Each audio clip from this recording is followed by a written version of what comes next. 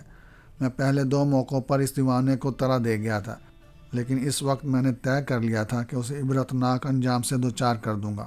عام حالات میں شاید میں اس کو پاگل سمجھ کر معاف کر دیتا، یوں بھی میرے مقابلے میں اس کی کوئی حیثیت نہیں تھی، مگر اس وقت اس نے میرے راستے میں حائل ہو کر میرے غیظ و غضب کو للکارنے کی کوشش کی تھی۔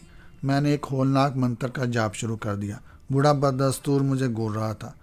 قبل اس کے کہ میں اپنا جاپ مکمل کر کے اس کے ناتواں وجود کو خاکسر کرتا، وہ سرد لہجے میں بول پڑا، امجد علی، خیریت چاہتا ہے تو اپنی زبان روک لے۔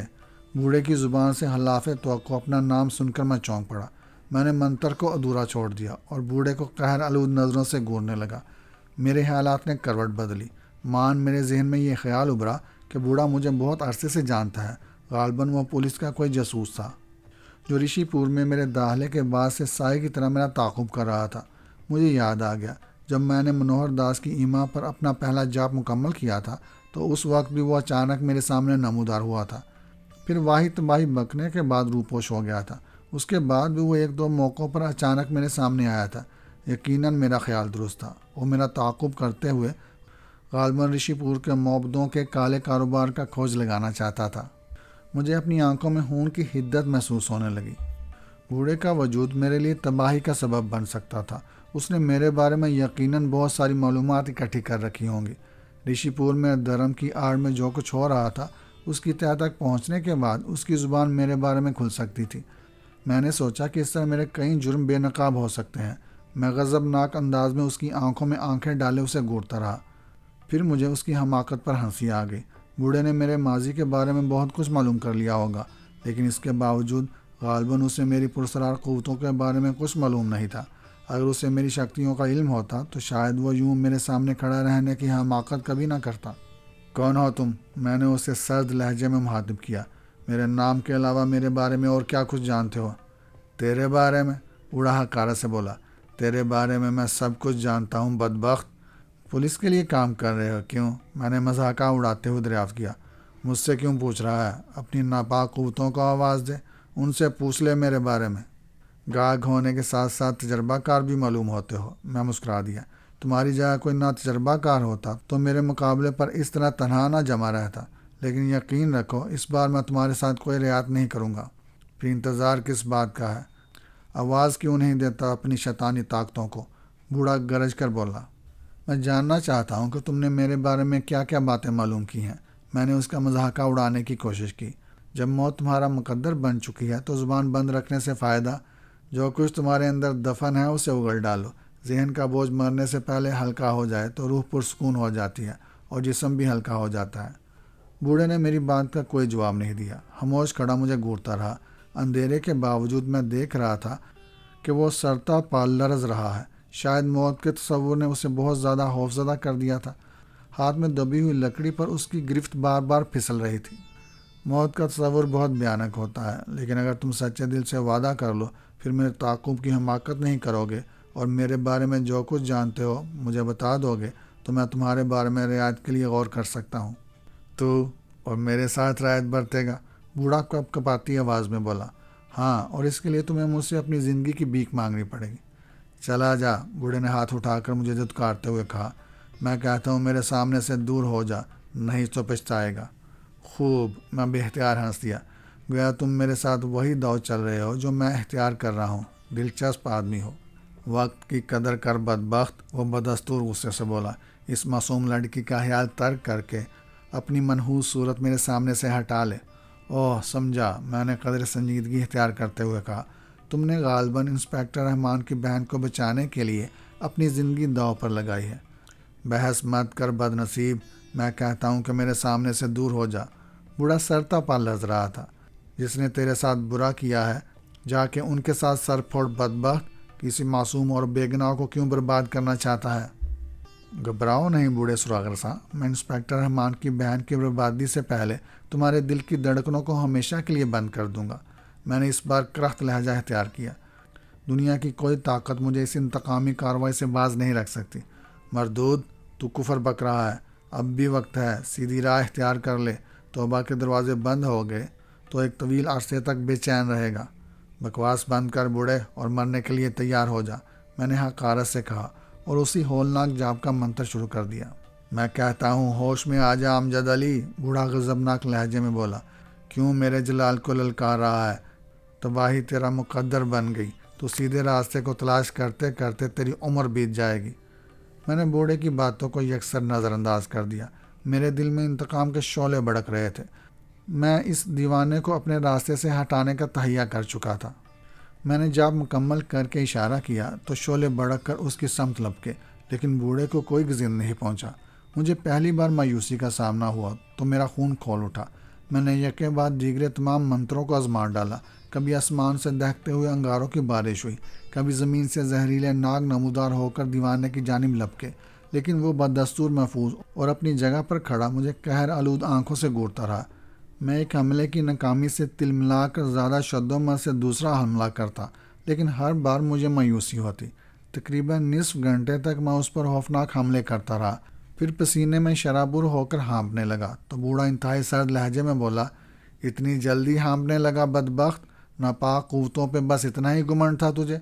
مردود، 2-4 منتر جنتر اور یاد ہوں تو انہیں بھی آزما ڈال، پھر میری باری آئے گی۔ بوڑھے کی سرد آواز مجھے میرا وجود جھنجھوڑتے ہوئے محسوس ہوئی۔ میں نے جواب دینے کی کوشش کی، لیکن زبان نے میرا ساتھ نہ دیا۔ مجھے اپنی ناکامی پر حیرت ہو رہی تھی۔ میں نے لچمن داس جیسے خطرناک پجاری سے بھی مقابلہ کرتے وقت خود کو اتنا بے بس اور کمزور محسوس نہیں کیا تھا جتنا اس وقت ایک بوڑھے کے مقابلے میں محسوس کر رہا تھا۔ اور پھر میرے ذہن میں رابرٹ کی روح کا تصور ابھر آیا۔ اس نے مجھے انسپکٹر رحمان کی بہن کو اغوا کرنے سے متعدد بار روکنے کی کوشش کی تھی۔ اس نے کہا تھا کہ اگر میں نے ضد نہ چھوڑی تو میرا سب کچھ برباد ہو جائے گا۔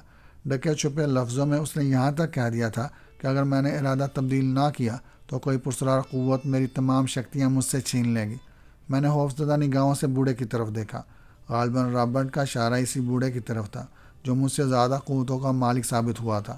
رابرٹ نے کہا تھا کہ اگر بندشیں عائد نہ ہوتی تو وہ مجھے آنے والے خطرات کی نوعیت سے آگاہ کر دیتا، لیکن وہ مجبور تھا۔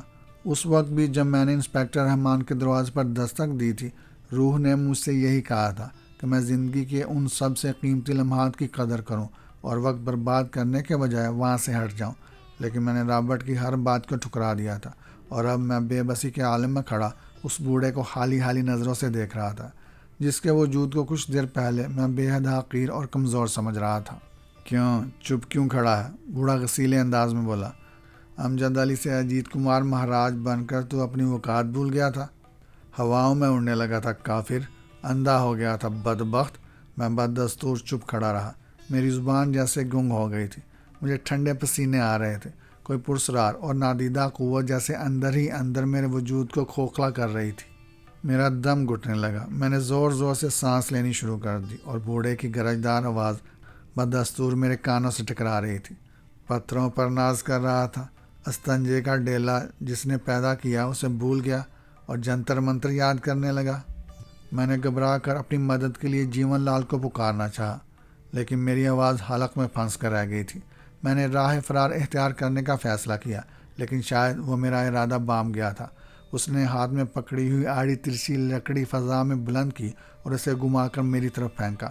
میں نے خود کو بچانا چاہا لیکن بچ نہ سکا۔ مجھے صرف اتنا یاد ہے کہ لکڑی کی ضرب نے مجھے سڑک پر گرا کر مرغے بسمل کی طرح تڑپنے پر مجبور کر دیا۔ میں نہ جانے کتنی دیر زندگی اور موت کی کشمکش سے دوچار رہا تھا، مجھے کچھ یاد نہیں۔ میرا ذہن کب تاریکیوں میں ڈوبا اور کب ہوش نے حواس کا ساتھ چھوڑا، مجھے یہ بھی یاد نہیں۔ دوسری بار ذہن بیدار ہوا تو مجھے اپنی آنکھوں پر یقین نہیں آیا۔ میں انسپکٹر رحمان کی رہائش گاہ کے سامنے پختہ سڑک پر بے ہوش ہوا تھا، لیکن اس وقت میں ایک خوبصورت اور آراستہ کمرے میں ایک مسحری پر دراز تھا۔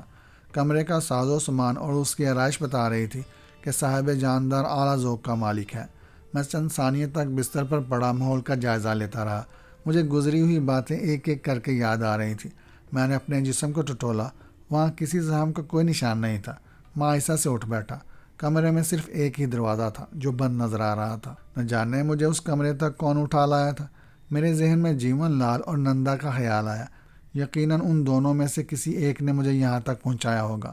مجھے واپسی میں دیر ہو گئی ہوگی تو وہ مجھے دیکھنے کے لیے نکلے ہوں گے، پھر مجھے سڑک پر بے ہوش دیکھ کر وہ مجھے اس کمرے تک لے آئے ہوں گے۔ میں بستر سے اتر کر فرش پر بچھے ہوئے دبیز قلین پر ٹہلنے لگا۔ مجھے خوب یاد تھا کہ بوڑھے کی لکڑی جسم سے مس ہوتے ہی مجھ پر کرب اور اذیت کا شدید حملہ ہوا تھا، مگر اس وقت مجھے کسی درد، کسی تکلیف کا کوئی احساس نہیں تھا۔ شاید جیون لال نے اپنی قوتوں کی مدد سے مجھے ٹھیک کر دیا تھا۔ میں کچھ دیر تک ٹہلتا رہا، پھر یکلخت مجھے اپنی پرسرار قوتوں کا خیال آیا تو میری دھڑکن تیز ہو گئی۔ میں نے ڈرتے ڈرتے ایک منتر پڑھنا شروع کیا، لیکن اس کا کوئی نتیجہ ظاہر نہیں ہوا۔ کچھ دیر بعد میں نے دوسرا منتر آزمایا، لیکن منتروں کے بیروں نے میرے اشاروں پر عمل نہیں کیا۔ میری پیشانی ارقلود ہو گئی۔ مجھے ایک بار پھر اپنی بے بسی کا احساس ہوا۔ روح نے جو کچھ کہا تھا وہ درست ثابت ہوا تھا۔ بوڑھے کی ایک ہی ضرب نے میری تمام قوتوں کو ختم کر دیا تھا۔ میری جولی خالی رہ گئی تھی۔ میں نے جن طاقتوں کو برسوں میں حاصل کیا تھا وہ لمحوں میں مجھ سے چھن گئی تھی۔ انتقام کی آگ نے مجھے اندھا کر دیا تھا۔ میں نے رابرٹ کی باتوں کو یکسر نظر انداز کر دیا تھا۔ بوڑھے نے بھی جلال کیفیت پر قابو پاتے ہوئے مجھے اپنی نگاہوں سے دور چلے جانے کا کہا تھا، مگر بد نصیبی میرا مقدر بن چکی تھی۔ میں اس کے مقابلے کے در پہ رہا۔ وہ ضرور کوئی اللہ کا برگزیدہ بندہ تھا، کوئی بزرگ تھا، مجذوب تھا، جسے میں دیوانہ اور پاگل سمجھتا رہا، لیکن اب ان باتوں پر کفِ افسوس بننا بیکار تھا۔ جو ہونا تھا ہو چکا تھا۔ گزرے ہوئے لمحات اور کمان سے چھوٹا ہوا تیر واپس نہیں آ سکتے۔ میں نے اپنے ذہن سے تمام پریشان خیالات جھٹک دیے، یہ جاننے کے لیے کہ میں اس وقت کہاں ہوں اور مجھے یہاں تک کون لایا ہے۔ میں نے دروازے کی طرف قدم اٹھائے، لیکن ابھی میں دروازے تک پہنچ بھی نہیں سکا تھا کہ کواڑ تیزی سے کھلے۔ اپنے سامنے لچمن داس کو دیکھا تو میرے ذہن کو شدید جھٹکا لگا۔ میں اس وقت دوستوں میں نہیں بلکہ دشمنوں میں تھا۔ اوہ! مجھے اپنے پیروں پر کھڑے دیکھ کر لچمن داس نے مسکراتے ہوئے کہا۔ مہاراج ہوش میں آ گئے۔ اس کا لہجہ طنزیہ تھا، جس میں خنجر کی سی کاٹ تھی۔ مجھے یہاں کون لایا ہے؟ میں نے خود پر قابو پاتے ہوئے دریافت کیا۔ یہ کس کا مکان ہے؟ دھیرج سے کام لو اجیت کمار مہاراج، وہ زہریلے انداز میں بولا۔ چین سے بیٹھو گرودیو، میرے ہوتے تمہیں کس بات کی چنتا ہے؟ جیون لال کہاں؟ میں نے ٹھوس لہجے میں پوچھا۔ میں کم از کم پجاری لچمن داس پر یہ ظاہر نہیں کرنا چاہتا تھا کہ میری شکتیاں چھن چکی ہیں۔ یوں بھی میں اسے اپنا دشمن سمجھتا تھا، اور دشمن کے سامنے ہتھیار ڈالنا میری مردانگی کے خلاف تھا۔ مجھے بھی اپنا سیوک سمجھو مہاراج، لچمن داس نے مضحکہ اڑاتے ہوئے کہا۔ جیون لال کی کیا ضرورت آ پڑی؟ یہ شاید تمہارا مکان ہے، کیوں لچمن داس؟ میں نے اسے گھورتے ہوئے پوچھا۔ اب تم یہاں آگے ہو مہاراج تو اسے بھی اپنا ہی گھر سمجھو، لچمن داس بدستور طنزیہ لہجے میں بولا۔ کچھ بھوجن پانی لاؤں مہاراج؟ لچمن داس، میں نے ناگواری سے کہا، شاید تم بھول رہے ہو کہ میں ایک بار تمہیں کوتوالی کے احاطے میں شمع کر چکا ہوں۔ مجھے یاد ہے مہاراج، لچمن داس یکلخت پینترا بدل کر بولا، پرنتو مجھے یہ بھی یاد ہے کہ میں نے تم سے کیا کہا تھا۔ میں نے کہا تھا کہ ایک بار رشی پور جا کر منوہر داس سے مل لوں، پھر تم سے دوبارہ پنجہ لڑاؤں گا۔ مل لائے منوہر داس سے؟ میں نے حقارت سے کہا۔ کوئی نیا گر سیکھا؟ میں بہت کچھ سیکھا ہے اجیت کمار، لیکن اب تمہیں اپنے چرنوں پر جمانے کے لیے مجھے کسی جنتر منتر کی ضرورت پیش نہیں آئے گی۔ لچمن داس نہایت اعتماد سے بولا۔ اب حالات نے تمہیں مجبور کر دیا ہے، میرے چرنوں میں دھول کی طرح پڑے رہو۔ میرا دل تیزی سے دھڑکنے لگا۔ شاید لچمن داس کو حالات کا علم ہو چکا تھا کہ اب میرے ترکش میں کوئی ایسا تیر نہیں رہا جو اس پر چھوڑا جا سکے۔ ایک لمحے کو میں اپنی بیچارگی پر ہونٹ چبا کر رہ گیا، لیکن دوسرے ہی لمحے میں نے طے کر لیا کہ لچمن داس کے سامنے جھکنے کے بجائے موت زیادہ پرسکون ہوگی۔ چنانچہ میں نے لاپرواہی سے کہا، لچمن داس، تم شاید جاگتے میں سندر سپنے دیکھنے کے عادی ہو۔ سپنے سندر ہوں تو کسی سمے بھی دیکھے جا سکتے ہیں، لچمن داس نے حقارت سے جواب دیا۔ پھر اس نے زور سے تالی بجائی۔ میں بھی سوچ ہی رہا تھا کہ تالی بجانے کا سبب کیا ہے کہ میرے دل پر ایک اور چرکا لگا۔ تالی کی آواز سن کر جو خوبصورت لڑکی لہراتی بل کھاتی لچمن داس کے قریب آ کر رکی تھی، وہ پجارن سریتا کے سوا کوئی اور نہیں تھی۔ مجھے اپنا دل ٹوٹتا ہوا محسوس ہوا۔ سریتا اس وقت نیم اور یہاں حالت میں غضب ڈال رہی تھی۔ کبھی وہ اس انداز میں میرے پہلو کی زینت بنتی تھی، لیکن اس وقت وہ میرے دشمن کے بازوؤں میں سمٹی ایسی نگاہوں سے دیکھ رہی تھی جیسے مجھے پہچاننے کی کوشش کر رہی ہو۔ لچمن داس نے مجھے جلانے کی خاطر سریتا کے حسین وجود کو پوری قوت سے بینچ لیا۔ پھر مجھ سے کہا، یہ سپنا کیسا ہے اجیت کمار؟ پسند آیا تمہیں؟ میں جواباً ہونٹ کاٹ کر رہ گیا۔ حالات کے پیش نظر میں اس کے سوا اور کر بھی کیا سکتا تھا؟ اجیت کمار، سریتا نے اجنبی لہجے میں لچمن داس سے کہا، یہ شبھ نام شاید میں پہلے بھی کہیں سن چکی ہوں۔ یہ ہمارے نئے سیوک کا نام ہے سریتا رانی، لچمن داس نے سریتا کی دراز زلفوں کو چومتے ہوئے کہا۔ دھرتی پر بسنے والوں نے اس بیچارے کے ساتھ بہت ظلم کیا ہے۔ سڑک پر پڑا ایڑیاں رگڑ رہا تھا۔ میں رحم کھا کر اسے اٹھا لایا۔ میں نہ لاتا تو شاید آوارہ کتے۔ لچھمن داس، میں چیخ اٹھا۔ یہ ٹھیک ہے کہ میری مہان قوتیں مجھ سے چھن گئی ہیں، لیکن اتنا یاد رکھو کہ ابھی میرے اندر شریر کی شکتی باقی ہے۔ میں نے غصے سے کانپتے ہوئے کہا، میرے بازوؤں میں ابھی اتنی قوت ہے کہ تمہارا مقابلہ کر سکوں۔ مجھے ایسا سیوک نہیں چاہیے مہاراج، جو مالک کے تلوے چاڑنے کے بجائے پاگل کتوں کی طرح اس پر بھونکنا شروع کر دے۔ سریتا نے لچھمن داس کے سینے پر سر رکھتے ہوئے نفرت سے کہا، تم نے اس پر رحم کھا کر اچھا نہیں کیا۔ اسے جہاں سے اٹھا کر لائے تھے وہیں پھینک دو۔ جو حکم سریتا رانی، لچھمن داس نے تیزی سے کہا اور تالی بجا کر کسی کا انتظار کرنے لگا۔ سریتا کی بد زبانی میرے لیے ناقابل برداشت تھی۔ میں سمجھ چکا تھا کہ لچھمن داس مجھے ذلیل کرنے کے لیے اپنے گھر لایا تھا، لیکن اس سے پیشتر کہ لچھمن داس میری عزت کی دھجیاں اڑاتا، میں سریتا کے چہرے کو مسح کرنے کے لیے اس کی طرف لپکا۔ لچھمن داس برق رفتاری سے اچھل کر میرے سامنے آ گیا۔ اس کا بھرپور ہاتھ گھوما تو میں لڑکھڑا کر دیوار سے ٹکرا گیا۔ اسی لمحے تالی کی آواز سن کر لچھمن داس کے ہٹے کٹے چیلے آ گئے۔ میں سنبھلنے بھی نہ پایا تھا کہ وہ مجھ پر خونخوار بیڑیوں کی طرح ٹوٹ پڑے۔ اس کی ہڈیاں پسلیاں توڑ کر اسے دوبارہ وہیں پھینکو جہاں سے اٹھا کر لائے تھے۔ کمرے میں لچھمن داس کی خوفناک آواز ابھری تو اس کے چیلوں کے حملے میں بھی تیزی آ گئی۔ میں زمین پر گرا تو لچھمن داس کے ہٹے کٹے چیلوں نے مجھ پر ٹھوکروں کی بارش کر دی۔ میں اپنے بچاؤ کے لیے ہاتھ پیر چلاتا رہا۔ کربناک چیخیں میرے حلق سے بلند ہوتی رہیں، پھر آہستہ آہستہ میری چیخوں پکار بھی دم توڑنے لگی۔ ایک کے بعد دیگرے 3-4 ٹھوکریں میرے سر پر پڑیں تو میری پلکوں کے نیچے بجلیاں سی کون کر یک لہت گپ اندھیروں میں مدغم ہوتی چلی گئیں۔ میں نے کراہ کر آنکھیں کھولی تو خود کو ایک بار پھر نرم و گرم بستر پر پڑا پایا۔ میرا پورا جسم درد میں جکڑا ہوا تھا۔ لچھمن داس کے ہٹے کٹے چیلوں نے جو میری پٹائی کی تھی، اس کی شدت کا اندازہ مجھے ہوش میں آتے ہی ہو گیا تھا۔ میرا جوڑ جوڑ پیپ بڑے پھوڑے کی مانند دکھ رہا تھا۔ میں نے ماحول کا جائزہ لیا تو یہ حقیقت واضح ہو گئی کہ میں اس وقت کسی اسپتال کے کمرے میں ہوں۔ مجھے اسپتال تک کون لایا تھا اس کی بھی مجھے کوئی خبر نہیں تھی۔ مجھے اپنے سر سے ٹیسیں اٹھتی محسوس ہو رہی تھیں۔ میں نے کراہتے ہوئے اپنا سر ٹٹولا تو وہاں پٹیاں موجود تھیں۔ شاید شدید ٹھوکروں نے میرے سر کو لہولہان کر دیا تھا۔ میں نے ہونٹ دانتوں تلے بینچ لیے۔ حالات نے جس برق رفتاری سے پلٹا کھایا تھا اسے سوچ کر میری آنکھیں نمناک ہو گئیں۔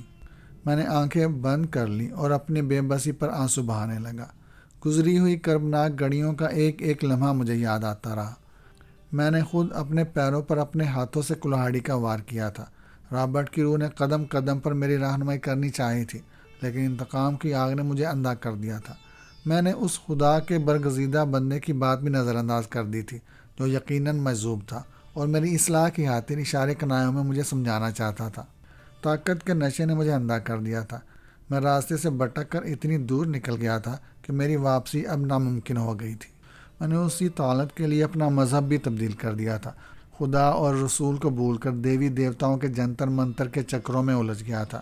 مجذوب کے اشارے مجھے بار بار چونکاتے تھے۔ اسے میری بہتری منظور تھی۔ وہ مجھے سچائی کا راستہ دکھانا چاہتا تھا، لیکن میری آنکھوں پر جھوٹی طاقت کے دبیز پردے تھے۔ اس نے مجھے جھنجھوڑ کر جگانے کی کئی بار کوشش کی تھی، مگر پرسرار قوتوں کے سنہری جال نے مجھے اتنا الجھا رکھا تھا کہ میں خود کو سلجھا نہ سکا، اور آج میں زخموں سے چور چور اسپتال کے بستر پر پڑا خود اپنی محرومیوں پر آنسو بہا رہا تھا۔ مجھے اپنے بارے میں خود بھی کسی بات کا علم نہیں تھا۔ کون مجھے بے ہوشی کے عالم میں سڑک سے اٹھا کر لچھمن داس کے مکان پر لے گیا تھا؟ پھر کس نے میری قسم پرسی پر رحم کھا کر مجھے اسپتال پہنچایا تھا؟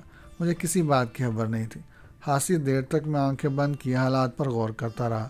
پھر آہٹ سن کر میں نے پلکوں کے درمیان ذرا سی جھری پیدا کی تو اسپتال کی ایک سفید پوش نرس کو دیکھا جو ہاتھ میں ٹرے لیے میرے قریب آ رہی تھی۔ میں نے آنکھیں کھول لیں۔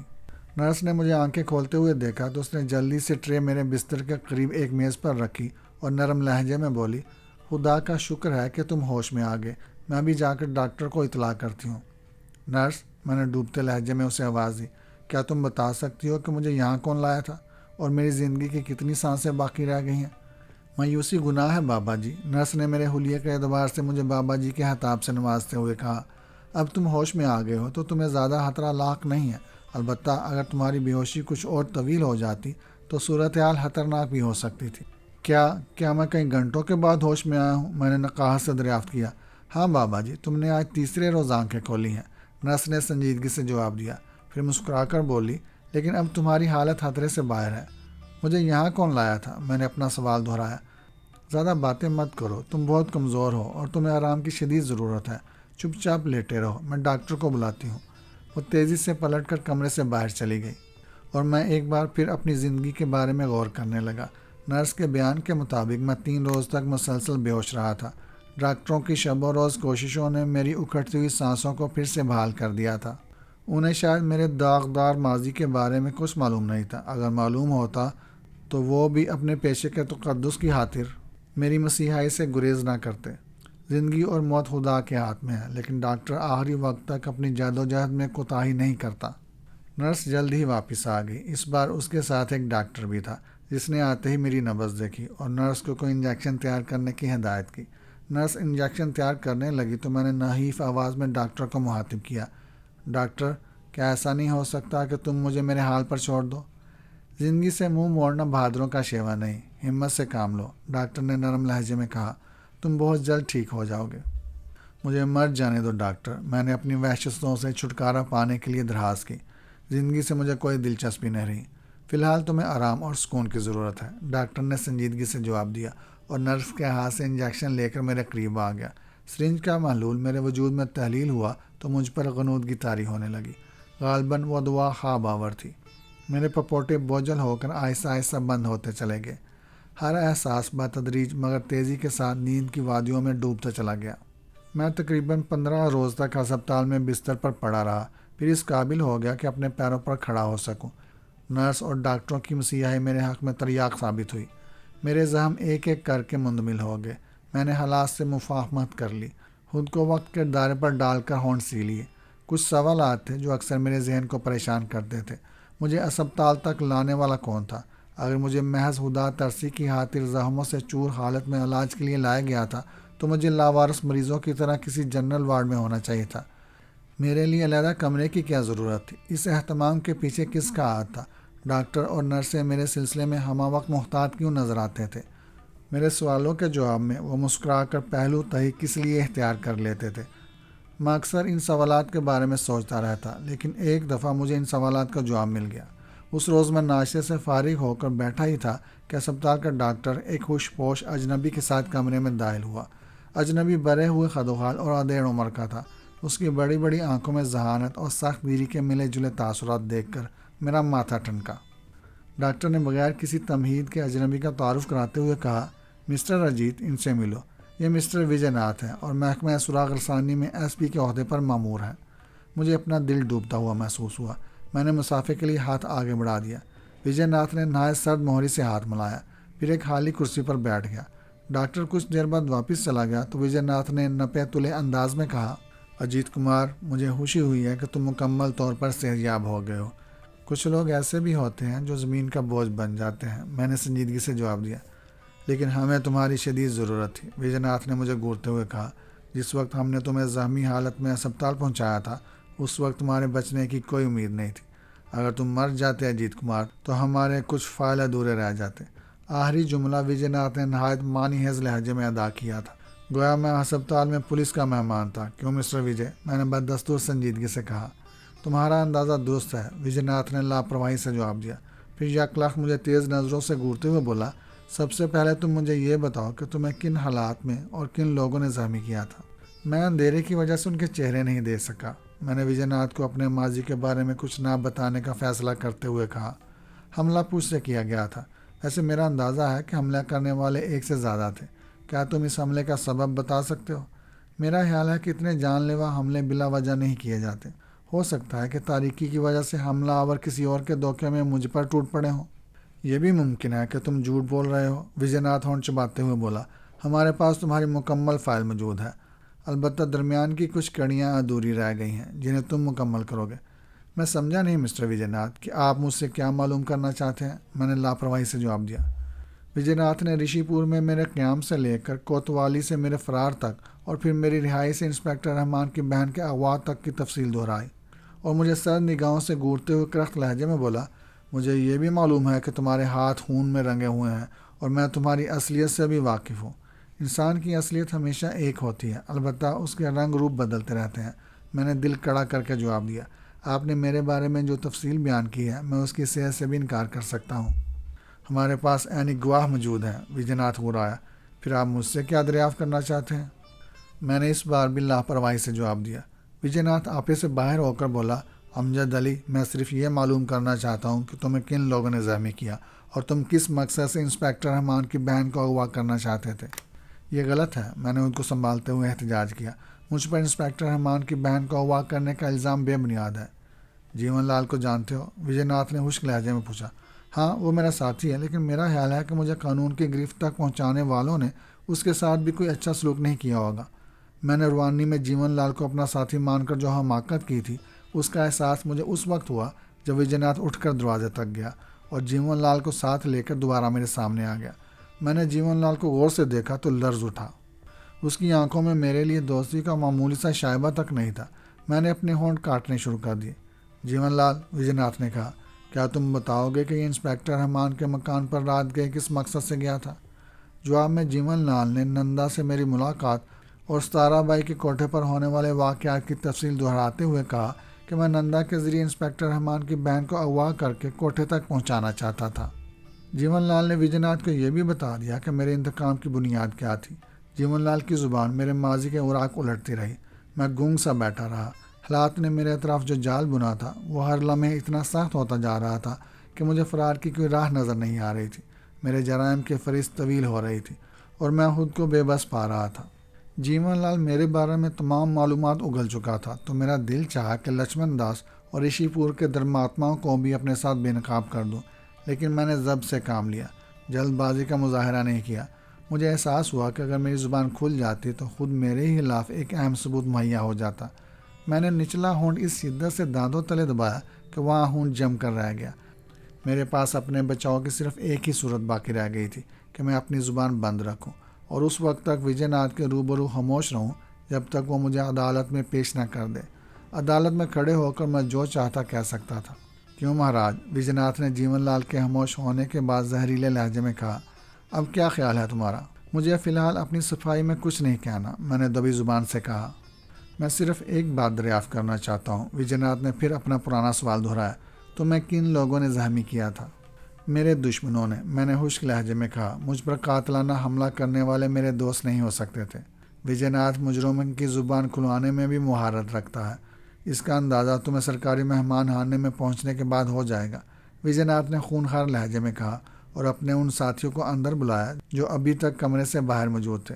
میں نے اپنی گرفتاری پر قطعاً مزاحمت نہیں کی۔ اسپتال کے باہر پولیس کی مسلح گاڑی موجود تھی۔ سپاہیوں نے جانوروں کی طرح مجھے دھکے دے کر ایک بند گاڑی کے اندر دھکیل دیا اور دو سنگین بردار سپاہی میری نگرانی کے لیے اندر آ گئے۔ گاڑی کا انجن بیدار ہو گیا اور پولیس کی گاڑی حرکت میں آ گئی۔ جیل کی آہنی صلاحوں کے پیچھے اور بند کمروں میں مجھ پر جو گزری اس کی تفصیل بیان کرنا میری برداشت سے باہر ہے۔ وجے ناتھ نے میری زبان کا قفل توڑنے کے لیے جو مظالم ڈھائے اور جو طریقے اختیار کیے ان کی فہرست بہت طویل اور شرمناک ہے۔ میری جگہ کوئی اور ہوتا تو شاید اپنی ہونچ کا داستان قلم بند کرنے کے لیے زندہ نہ رہتا، لیکن موت نے بھی غالباً میری طرف سے منہ موڑ لیا تھا۔ مجھ پر روزانہ نت نئے ستم ڈھائے جاتے، میں روز مرتا اور روز جیتا تھا۔ کبھی مجھے ننگا کر کے میرے جسم پر سلونچے سے برسائے جاتے تو کبھی مجھے الٹا لٹکا کر میرے نیچے آگ روشن کر دی جاتی۔ جب میرے منہ اور ناک سے خون جاری ہو جاتا تو نیچے اتار کر میرے جسم پر پھندے سے پانی کے چھینٹے دیے جاتے۔ کبھی میرے ہاتھ پیروں کو شکنجوں میں جکڑ کر توڑا مروڑا جاتا اور کبھی میرا کوئی ناخن اکھاڑنے کی کوشش کی جاتی۔ میں بے دم ہونے لگتا تو میری سانسوں کا سلسلہ برقرار رکھنے کے لیے میرا علاج کیا جاتا۔ مجھ میں زندگی کے آثار نمودار ہونے لگتے تو پھر زود و کوب کرنے کا سلسلہ جاری ہو جاتا۔ کئی کئی دنوں تک مجھے بھوکا پیاسا رکھا جاتا تھا۔ پیاس کی شدت سے میرے حلق میں کانٹے پڑنے لگتے تو پانی کی جگہ کو غلیظ سیال پینے پر مجبور کیا جاتا۔ غرض یہ کہ مجھ پر ایسے ایسے مظالم ڈھائے جاتے تھے جنہیں میں آج بھی یاد کرتا ہوں تو میرے رونگٹے کھڑے ہو جاتے ہیں۔ وجے ناتھ نے تمام ہتھ کنڈے آزما ڈالے۔ اس کے پاس میرے خلاف لاتعداد ثبوت موجود تھے۔ نندا اور جیون لال کے علاوہ ستارہ بائی کی گواہیاں مجھے پھانسی کے پھندے تک لے جا سکتی تھی، لیکن وجے ناتھ کو ضد ہو گئی تھی کہ وہ ہر قیمت پر میری زبان سے ان لوگوں کے نام سنے گا جنہوں نے مجھے زخمی کر کے سڑک پر پھینکوا دیا تھا۔ میں چاہتا تو لچمن داس اور رشی پور کے لوگوں کا نام لے کر وجے ناتھ کی بربریت سے گلو خلاصی حاصل کر سکتا تھا، لیکن نہ جانے کیوں میں نے خاموش رہنے کی قسم کھا لی تھی۔ میرا خیال تھا کہ وجے ناتھ گرفتاری کے بعد مجھے میرے جرائم کی فہرست اور ثبوت کے ساتھ کسی عدالت کے روبرو پیش کرے گا جہاں میری زبان آزاد ہوگی، میں اپنے بچاؤ کے لیے جو چاہوں گا آسانی سے کہہ سکوں گا۔ لیکن وجے ناتھ نے جیسے میرے دل کا بید پا لیا تھا۔ اس نے 20 روز گزر جانے کے بعد بھی مجھے عدالت کے سامنے پیش نہیں کیا۔ دن بھر میرے جسم پر سنگین ظلم توڑے جاتے اور رات کو جب میں نڈال ہونے لگتا تو مجھے ایک کوٹھڑی میں سنگلاخ فرش پر پھینک دیا جاتا۔ اس رات بھی میرے ساتھ یہی سلوک کیا گیا۔ دن بھر زبان بند رکھنے کے جرم کی پاداش میں میرے زخموں پر پسی ہوئی مرچیں لگا کر مجھے کوٹھڑی میں تڑپنے کے لیے چھوڑ دیا گیا۔ میں درد سے چلاتا رہا، کراہتا رہا۔ پھر میں نے اپنے کچلے ہوئے زخمی وجود کو آہستہ آہستہ سمیٹنا شروع کیا۔ میرے ذہن میں اس رات اچانک یہ خیال پیدا ہوا کہ روز روز مرنے سے بہتر ہے کہ ایک بار ہی مر جاؤں۔ کوٹھڑی کی دیواریں اس رات پہلی بار مجھے اپنی نجات دہندہ محسوس ہو رہی تھی۔ میں ان آہنی دیواروں سے اپنا سر ٹکرا کر پاش پاش کر لیتا تو زندگی کے بوجھ سے چھٹکارا حاصل کر سکتا تھا۔ مجھ میں حرکت کرنے کی سکت بھی نہیں تھی، لیکن آزادی کے تصور نے میرے خون کے اندر حرارت پیدا کر دی تھی۔ میں نے اپنے وجود کو سمیٹ کر آہستہ آہستہ اٹھنا چاہا، لیکن لڑکھڑا گیا۔ دوسری بار میں نے اپنی بکھری ہوئی سانسوں کو سنبھال کر دیوار کا سہارا لیا اور آہستہ آہستہ اٹھنا شروع کیا۔ میری ٹانگیں کانپ رہی تھیں، میرے زخموں میں ناقابل برداشت تکلیف ہو رہی تھی۔ میں ابھی اپنی کوششوں میں مصروف تھا کہ اچانک خوشبو کا وہی مانوس جھونکا میری ناک سے ٹکرایا، جو رابرٹ کی روح کا پتہ دیتا تھا۔ روح اس وقت میرے قریب ہی موجود تھی۔ اس احساس کے ساتھ ہی میں فرش پر بے حس و حرکت لیٹ گیا۔ میں نے اکھڑی اکھڑی سانسوں کے درمیان ہذیانی لہجے میں کہا، ہاں امجد علی، یہ میں ہوں۔ رابرٹ کی آواز میرے کانوں میں گونجی۔ جو کچھ تم پر بیتی ہے اس کا مجھے دکھ ہے، لیکن تم نے میرا مشورہ قبول نہیں کیا تھا۔ پرانے زخموں کو کریدنے سے کیا حاصل؟ میں کراہ کر بولا۔ مجھے بے حد افسوس ہے میرے دوست، رابرٹ نے ہمدردی کا اظہار کیا۔ میرا ایک کام کر سکتے ہو رابرٹ؟ میں نے درد بھرے لہجے میں پوچھا۔ فی الحال میں تمہارے کسی کام نہیں آ سکتا، روح نے جواب دیا۔ روحوں پر بندشوں کے ساتھ ساتھ کچھ اخلاقی پابندیاں بھی عائد ہوتی ہیں۔ تمہیں جس بزرگ نے سزا دی ہے میں اس کا توڑ کرنے سے قاصر ہوں۔ البتہ اگر تم سمندر پار کر لو تو میں تمہارے لیے بے حد مددگار ثابت ہو سکتا ہوں۔ تمہارے حالات دوبارہ خوشگوار ہو سکتے ہیں۔ سمندر پار؟ میں کرب میں مبتلا ہونے کے باوجود مسکرا دیا۔ میرے لیے تو اپنے قدموں پر کھڑا ہونا بھی دشوار تھا، اور روح مجھے سمندر پار جانے کا مشورہ دے رہی تھی۔ میں براہ راست تمہاری کوئی مدد نہیں کر سکتا، لیکن ایسے اسباب ضرور پیدا کر سکتا ہوں جو تمہیں موجودہ پریشانیوں سے نجات دلا سکتے۔ رابرٹ، کیا تم مجھے موت سے ہمکنار کرنے کی طاقت بھی نہیں رکھتے؟ میں نے روندی ہوئی آواز میں سوال کیا۔ زندگی سے اس قدر مایوس کیوں ہو رہے ہو میرے دوست؟ میں تمہیں یقین دلاتا ہوں کہ تمہارے حالات ایک بار پھر اپنا رخ بدلیں گے۔ میری حالت تم سے پوشیدہ نہیں ہے، میں تڑپ اٹھا۔ کیا تم مجھے اس حالت میں زندگی کی نوید دینا چاہتے ہو؟ مجھ پر بھروسہ رکھو میرے دوست، رابرٹ کے لہجے میں اعتماد تھا۔ میں کسی بزرگ کے معاملات میں دخل اندازی سے معذور ہوں، لیکن ان لوگوں کے ہاتھ ضرور پکڑ سکتا ہوں جنہوں نے تمہاری یہ درگت بنائی ہے۔ بہت جلد تمہیں میری قسم پرسی پر رحم کرنے کا خیال آ گیا، میں کراہ کر بولا۔ میں تمہارے سفر کے لیے اسباب فراہم کرنے میں مصروف تھا۔ مجھے غلط مت سمجھو، رابرٹ نے گہری سنجیدگی سے کہا۔ اگر تم میرا مشورہ قبول کر لیتے تو آج اس حال میں نہ ہوتے، لیکن اب بھی حالات سازگار ہو جائیں گے۔ وقت ہر زخم کے لیے بہترین مرہم ثابت ہوتا ہے۔ مجھے کسی مرہم کی نہیں بلکہ موت کی خواہش ہے، میں چڑھ کر بولا۔ اگر تم میرے ہمدرد ہو تو اپنی قوتوں کو برے کار لا کر مجھے اس کربناک زندگی سے چھٹکارا دلا دو۔ اگر تم مجبور ہو تو جھوٹی سلیاں دے کر نمک پاشی بھی مت کرو۔ میں قبل از وقت کچھ نہیں بتا سکتا میرے دوست۔ تم اس وقت جو چاہو کہہ لو، لیکن تمہیں بہت جلد احساس ہو جائے گا کہ میں تمہارے حق میں کیا ثابت ہو سکتا ہوں۔ چلے جاؤ رابرٹ، مجھے تنگ مت کرو، میں نے کراہتے ہوئے کہا۔ مجھے میرے حال پر چھوڑ دو۔ جواب میں رابرٹ نے مجھے پھر اطمینان دلانے کی کوشش کی۔ وہ آنے والے کل کے بارے میں میرے لیے ہوئی شائن پیش گوئیاں کرتا رہا، لیکن میں نے اس کی کسی بات کا کوئی جواب نہیں دیا۔ کراہتا رہا اور اپنے مقدر پر آنسو بہاتا رہا۔ روح نے متعدد بار پکارا، لیکن میں نے زبان بند کر لی۔ کچھ دیر بعد وہ تیز خوشبو اچانک زائل ہوئی تو میں سمجھ گیا کہ روح میری کال کوٹری سے چلی گئی ہے۔ اگلے روز مجھے گھسیٹ کر اس کمرے تک لے جایا گیا جہاں وجے ناتھ میرے صبر کا امتحان لیتا تھا۔ وجے ناتھ وہاں پہلے سے موجود تھا۔ مجھے دیکھتے ہی اس نے معطر رومال نکال کر اپنی ناک پر رکھ لیا اور حقارت سے مجھے گھورنے لگا۔ جو لوگ مجھے گھسیٹتے ہوئے وہاں تک لائے تھے وہ وجے ناتھ کے اشارے پر مجھے چھوڑ کر پیچھے ہٹے تو میں کسی کٹی ہوئی شاخ کی طرح دڑام سے پختہ فرش پر گر پڑا۔ میری ٹانگوں میں اب اتنا دم ہی کہاں تھا کہ وہ میرا بوجھ برداشت کر سکتی۔ میرے جسم کے باقی حصے بھی اب آہستہ آہستہ میرا ساتھ چھوڑتے جا رہے تھے۔ صرف اکھڑی اکھڑی سانسیں تھیں جو ابھی تک میرے مسخ شدہ وجود کا ساتھ نبھا رہی تھیں۔ زمین پر گرنے کی وجہ سے میرا چہرہ دوسری طرف ہو گیا تھا۔ یہ بات وجے ناتھ کو ناگوار گزری تو اس نے کرخت لہجے میں اپنے آدمیوں کو میرا رخ بدلنے کا حکم دیا۔ دوسرے ہی لمحے مجھے کمرے تک لانے والوں میں سے ایک میرے قریب آ گیا۔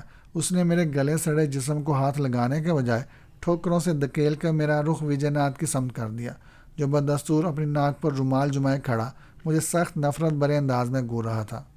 کیوں؟ اب کیا جواب ہے تمہارا؟ کیا تم اب بھی نہیں بتاؤ گے کہ تمہیں کن لوگوں نے زخمی کیا تھا؟